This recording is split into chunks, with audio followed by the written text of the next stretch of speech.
Saya ingin merakamkan ucapan setinggi-tinggi terima kasih kepada Yang Berhormat Menteri Wilayah Persekutuan dan juga Jabatan Wilayah Persekutuan atas komitmen tinggi untuk menjalinkan kerjasama strategik dengan MyCC dalam kita membentras apa yang kita sebutkan sebagai kartel ataupun pakatan dalam tipuan bida, bid rigging, sekaligus dalam kita mewujudkan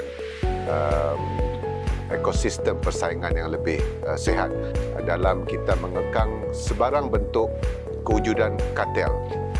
Kalau dalam konteks Undang-Undang Persaingan di bawah Akta Persaingan 2010 ini ada 4 jenis kartel. Pertama, kartel yang berbentuk pakatan harga, pakatan pasaran, pakatan pengeluaran dan juga tipuan bida ini. Atas sebab itu kita kena meningkatkan ketangkasan pengawasan, mengekang dan menghapuskan aktiviti sebarang aktiviti tipuan bida ini.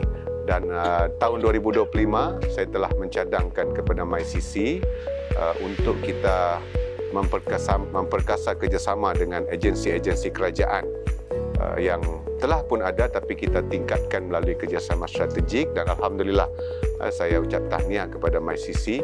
Bermula September 2025 mereka telah merintis usaha untuk mewujudkan kerjasama dengan lebih strategik melalui LOU dimulakan dengan beberapa kementerian sebelum ini 4 Kementerian Kewangan, MITI, MOSTI dan Kementerian Kesihatan Malaysia dan alhamdulillah hari ini bersama dengan Jabatan Wilayah Persekutuan di bawah JPM dengan agensi-agensi yang Baby Hana telah sebutkan tadi. Jadi insya-Allah dengan adanya kerjasama seluruh kerajaan ini, all of government approach ini, kita akan dapat mencapai hasrat kerajaan madani, hasrat murni untuk kita mengekang dan mewujudkan tata kelola yang lebih baik dalam perolehan kerajaan ini.